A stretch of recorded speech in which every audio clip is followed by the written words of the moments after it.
Hello, everybody. Welcome back to EMNF, where the masses meet the nerds and the freaks.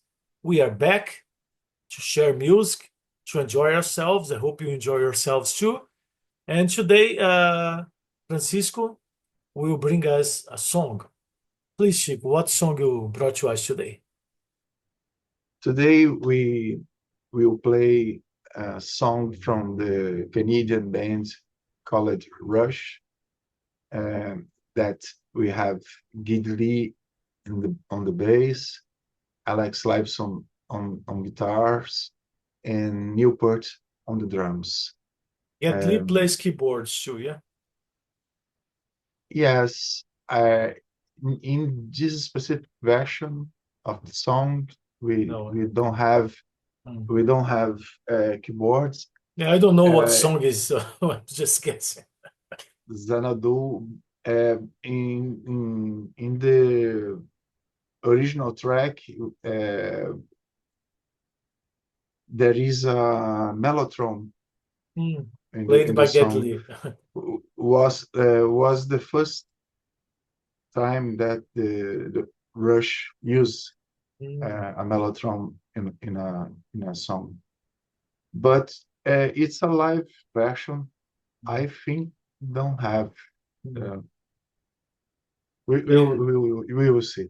He doesn't play keyboard. So the track is Xanadu, I think it's from the album Farewell to Kings. Yeah. Yeah, Oh, yes. yes, Thank you. it's Farewell to Kings. 1977, 77. 7-7. Okay. So let's go for Xanadu with Rush.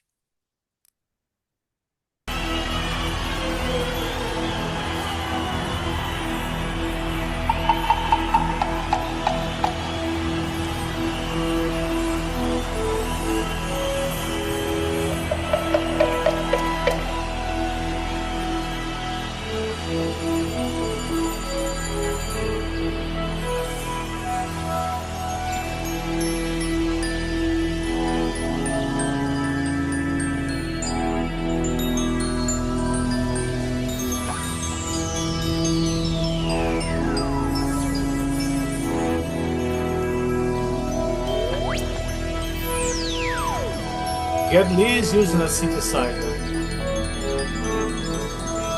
No, this I don't know. This guitar. Here it is. with- It's a Moog. yeah, He's using a Moog.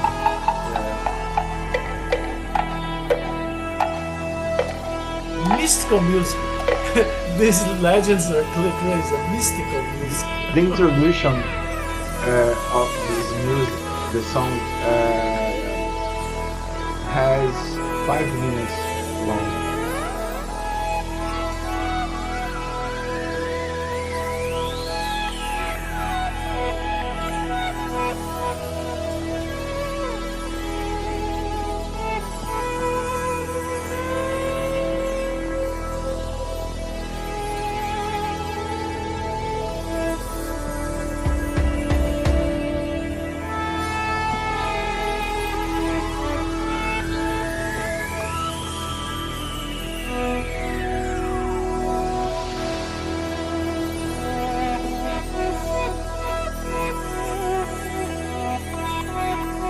Both use double neck instruments, the guitar and the bass, double neck. Yeah. Tubular bells.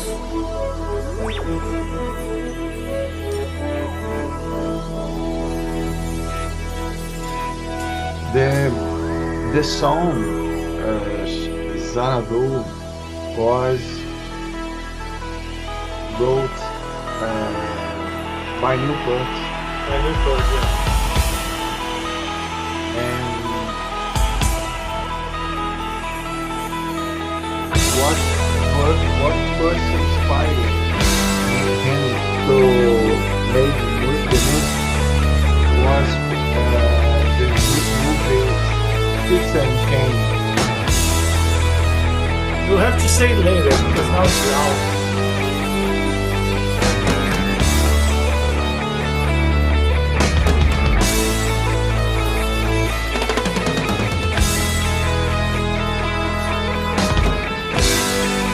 Majestic Mr. Music.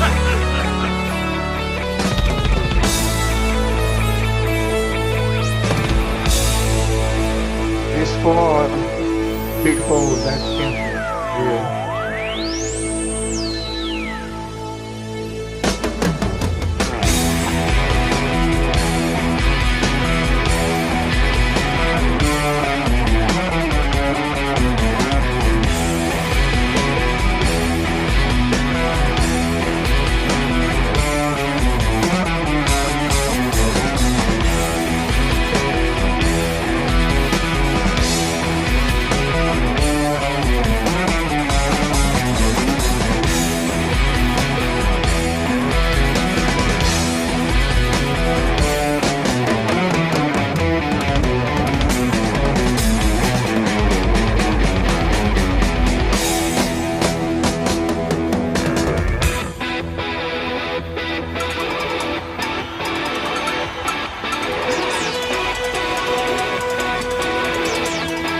The movie.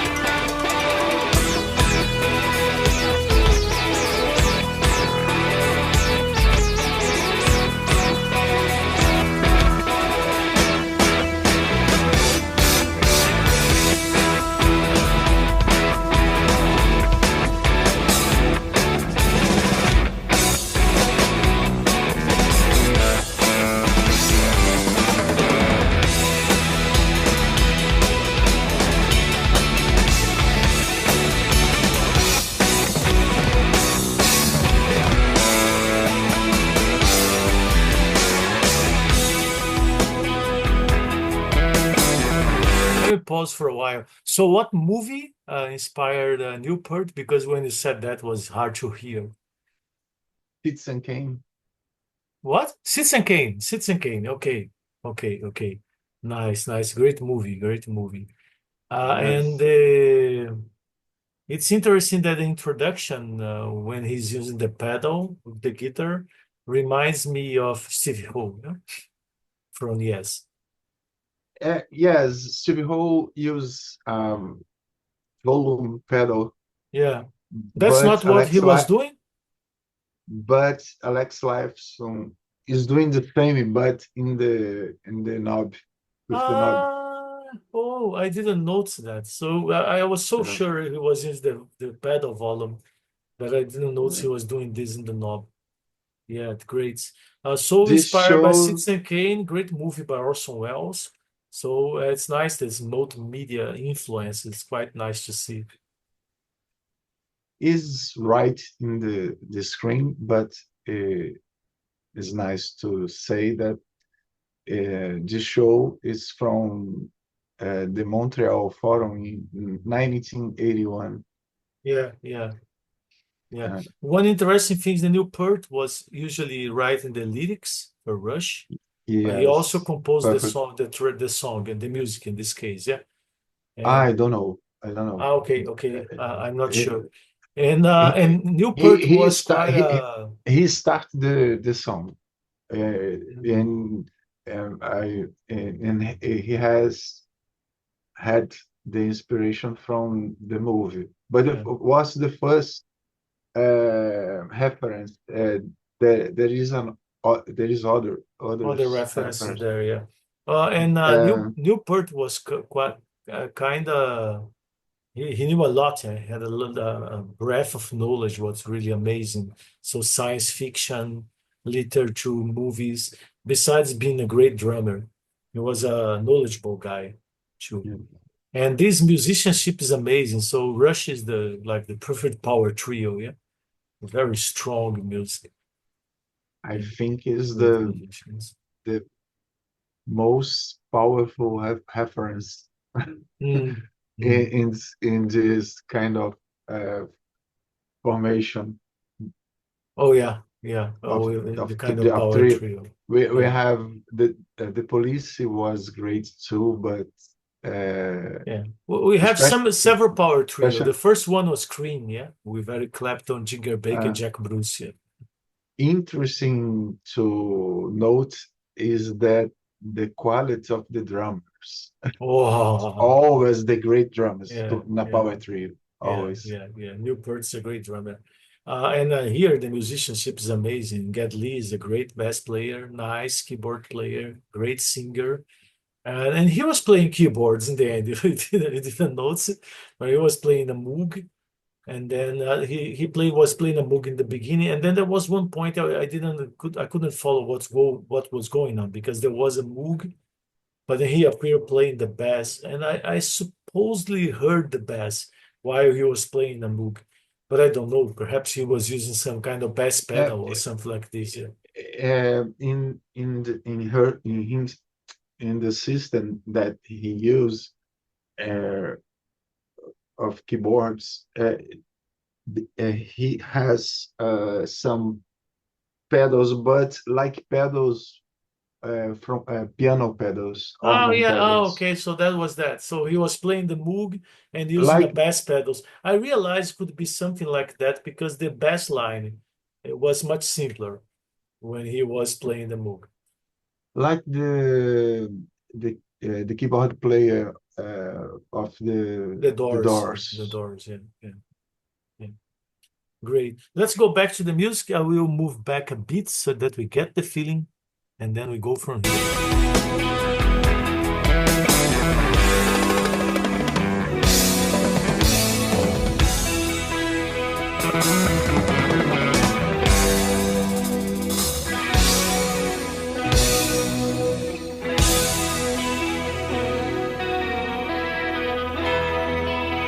Tubular bells.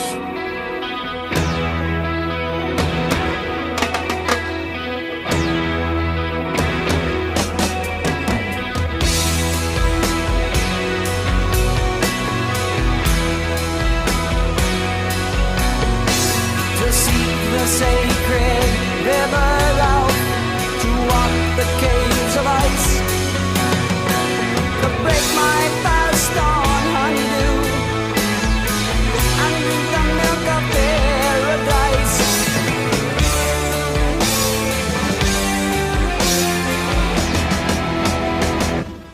I heard the whispered tales of immortality, a deepest mystery, from an ancient book up to the blue. I scale the frozen mountain tops of eastern lands unknown, Simon led alone, searching for the lost Xanadu.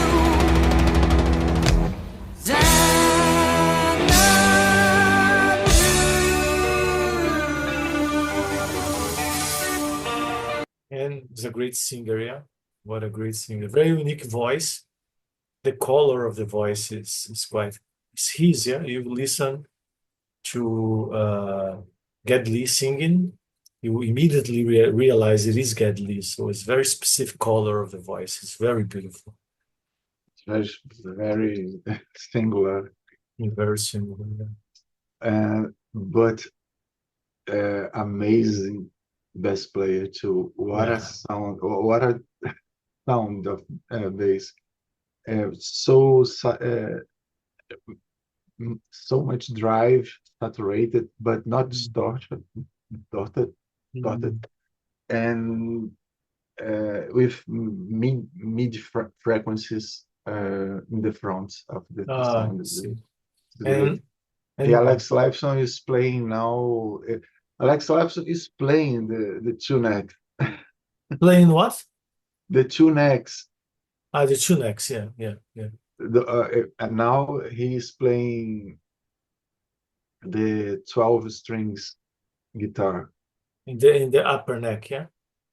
Yeah, Geddy Lee, I think he just played bass in the Monster double neck bass. But what's below? So he's playing above the bass. Below is a guitar or a bass player? I get it. It's a guitar, yeah. It's difficult to realize how many strings there is in this image. So it's a Guitar, bass and a guitar. Okay. guitar. And the instrument that he plays is a Rickenbacker. Yes. Mm. Geddy Lee. Geddy Lee Geddy is Lee, Geddy playing, Lee's playing a Rickenbacker. Yeah. and Alex Lifeson is playing a Gibson It's a guitar. Gibson. Okay. Okay. I don't remember seeing a Gibson double neck guitar, but it's a very nice. And Newport is playing a small drum set. Yeah. It's drums everywhere, percussion everywhere. And he's very good percussion player too, yeah. And as I love tubular bells, I love tubular bells. So every time he plays the tubular bells, I'm thrilled. Many drummers around the world consider Newport the best. Yeah, I know that. Well, it's well deserved, yeah. It's well deserved. Well, Yes, it is of not my course. favorite drummer. My favorite drummer is Bill Bruffer, but he's on the top ranked drummers for me for sure. Oh, Is a great one too. oh, I don't have a doubt about it. So let me go back a bit, and then we back to the song.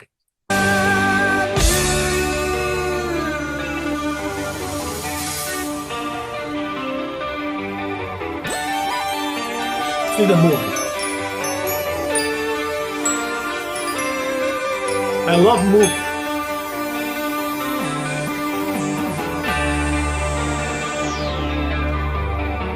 To stand within the pleasure dome, decreed by Kubla Khan. To taste anew the fruits of life, the last immortal man.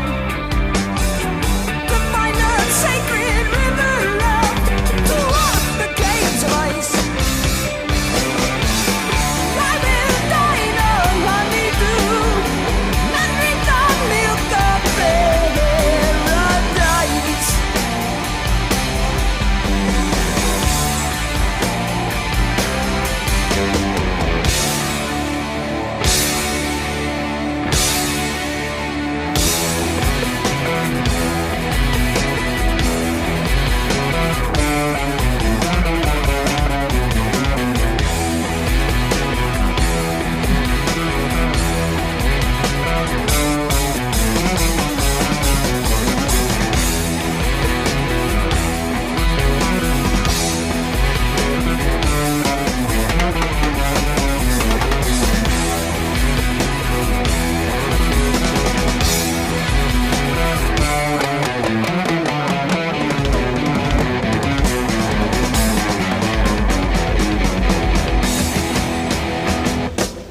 A thousand years have come and gone, the time has passed me by. Stars up in the sky. Yeah. Did you heard before the expression Kuba Clan? Kublai Khan for me is a Mongolian warrior, no? Kublai Khan It's Kublai Khan. Kublai Khan is a Kublai warrior. Khan, Kublai Khan Kublai Khan. is from a poet, an English poet called Samuel Taylor Coleridge. But Coleridge, I didn't know that. But there is Yeah. this Mongolian warrior called Kublai Khan.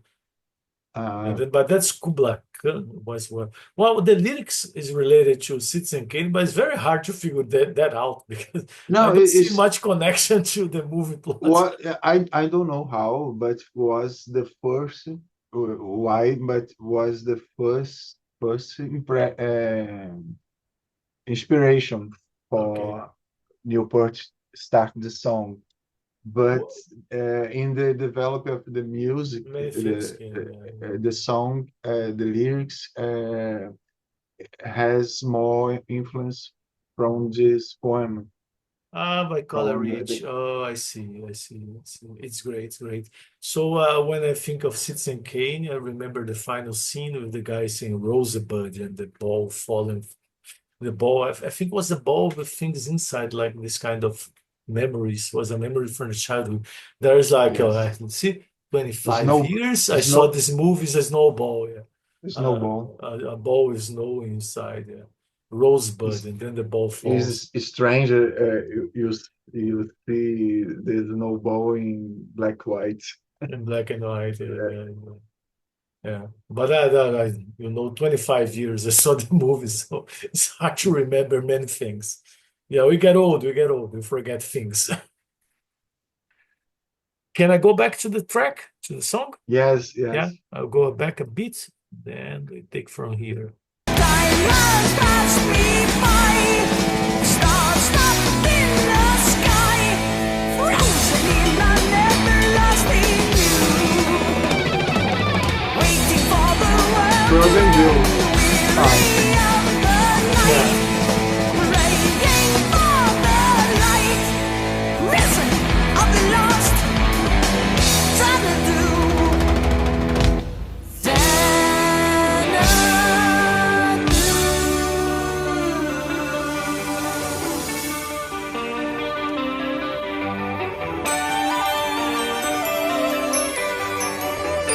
A vibraphone or a xylophone, it's difficult to see.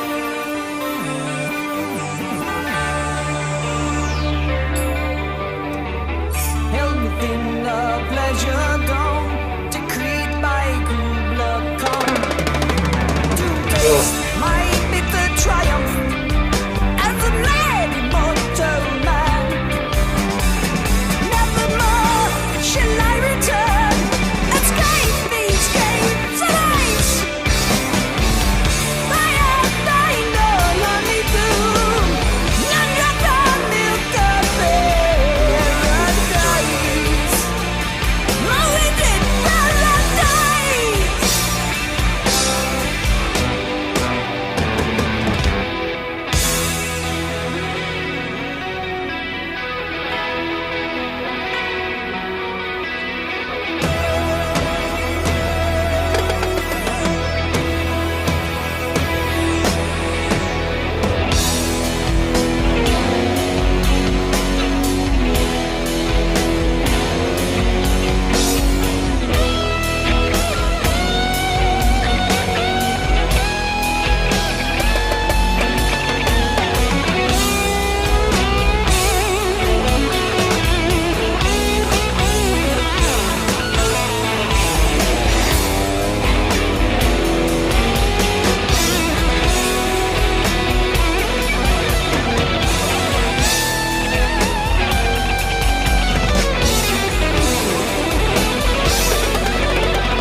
Rauco's Majestic music.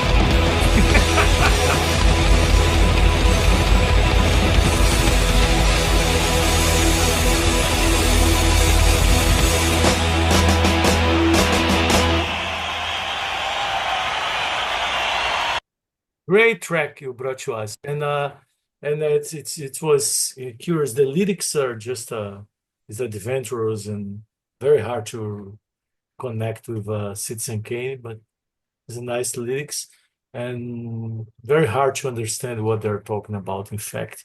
And there is something interesting about Rush. They have been together the whole career, yeah, from beginning to end up to the death of Neil Peart, was always the three of them. And one thing that I like when I see Rush playing live, I'd never seen this presentation before. I knew Xanadu, but I think I didn't hear the song many times. And it was great. And you see how they have this incredible understanding of each other in the stage on the stage. So the communication is flowing, and that's one of the reasons they play so well live. And they should get along very well with each other because otherwise they wouldn't stay together for 1974. I think it's the beginning, it's the first album, 1973, up to when Neil Peart died. It was like 2 years ago, 3 years ago, I think. The whole career together. No, Yeah. whole career, and it's not just in the stage that they getting along very well, but in the life, Oh yeah, they were friends. they Yeah, they they were are friends. they are great friends. And I heard, They are, I read that the families also get along together, so it's very close relationship. yes, they are very reclusive people. Oh yeah. Well, they They try to live their lives, and show business is hard. Yeah. Neil Peart liked to take a motorcycle and Travel around. make great great travels, Great travel. I didn't know that. long travels, Yeah, I didn't know long that. distance Oh travels. yeah. So it's also nice when you see the people who spend their whole lives creating music together. So it's really beautiful. And Rush, when I listen to them, what a perfect blend of what was 1970s hard rock with progressive rock. Progressive, So they combine the progressive elements and the hard rock elements in the 70s to perfection.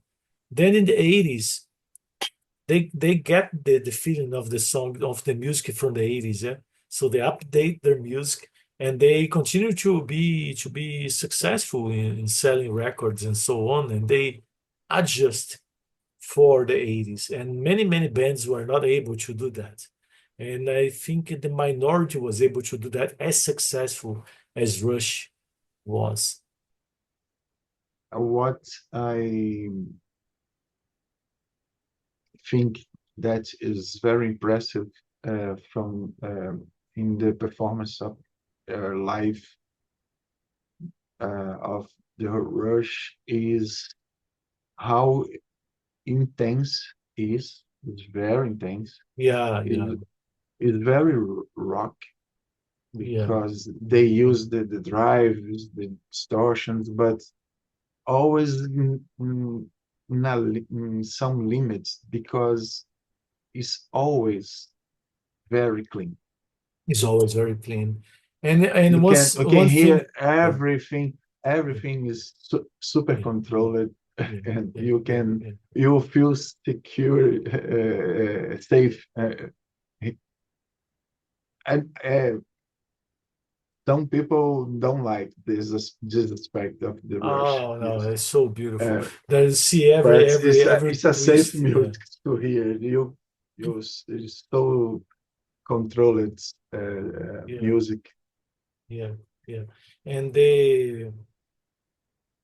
And how they combine their voices is quite beautiful. The voices of the instruments. So Alex Lifeson is a great guitar player, perhaps a bit underrated.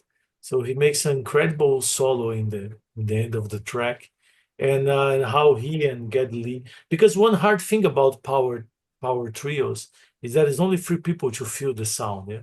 So they don't leave one nothing. It's really full. It's really full of sound, and it's just three people playing. So Alex Lifeson is the problem is not him playing. He playing. Sorry.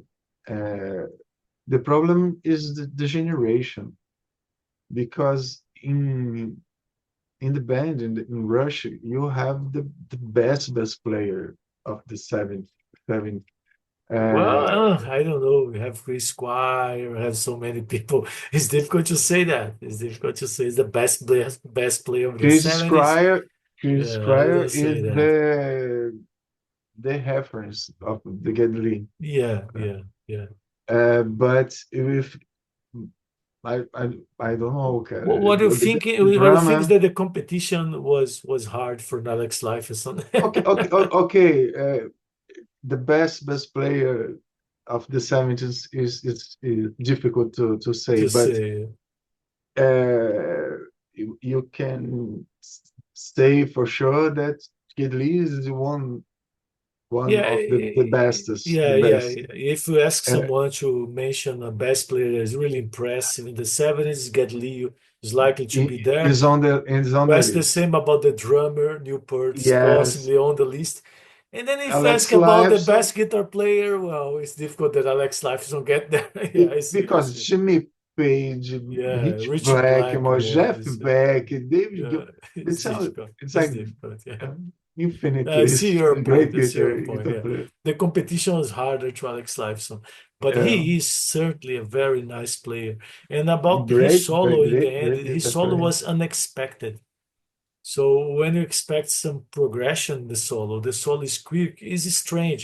I don't know how to explain perfectly, but I was expecting something, and he did something very different from what I expected. So, and this is interesting because when you listen some sequence of notes, there are some progressions that people use over and over again. So you listen 1, 2 notes, well, that's where he's going. And he did something that I was expecting in a direction, then he took a completely different direction. And that was a moment about, well, I was impressed with that. He went to something really, really different. And the solo, you couldn't listen to every note. So as you say, it's controlled, the distortion is not very heavy. And we know that we've put a lot of distortion. You can make some mistakes and people will not notice. But less distortion, then you have to have everything under control. And it was a very clean solo. They play complex a complex song Yeah.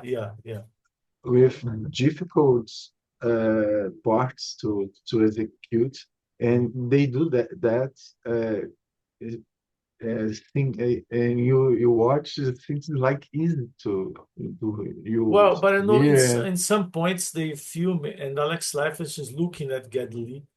So it's like when they were doing a conversion together. So they were figuring out one another to see, well, we are doing right. And at some points, I think the expression of Alex Lifeson was that, well, I have to pay attention here what I'm doing. It's not something I'm just relaxed and doing, because at some point it was very complex. So we can see this if you see the video again. I was paying a lot of attention, on the faces and I know I always this communication. It's amazing among musicians that they look at each other and they communicate. general, the communication flows. Yeah.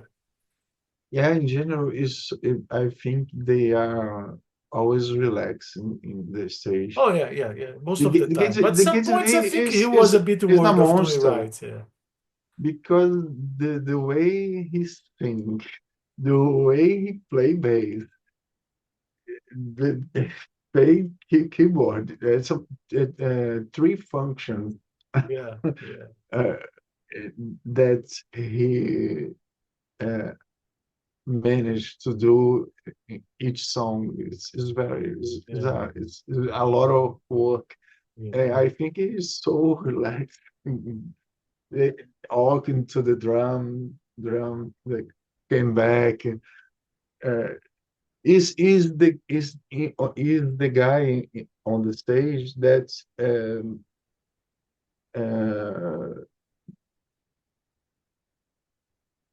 has more movement. Yeah, I was Okay. remember something very funny about Geddy Lee because he has this show in the streaming that's quite fun. Our best player is Human 2. It's very nice show that he goes and visits other best player and they go, well, we're like doing, I like wine, and then they go. It's a very nice show, and you see a different Great. perspective on Geddy Lee. So it's very nice. It's very nice. Yeah. And Geddy Lee is a great bird watcher. I'm a bird watcher, so I share bird watching with Geddy Lee. And he's a great photographer too, yeah? He's a collector. Today he has a bass collection. No, many bass players are bass collectors. No, no, no, no, no, no, no. You'll be a bass From some collector. years. You are buying more and more basses. So at one No, point you have he has 100 a basses. lot of bass, a lot of bass. This is unnecessary bass. Unnecessary number of bass. Yeah, bass that you never A you hoarder see of bass him playing. guitars.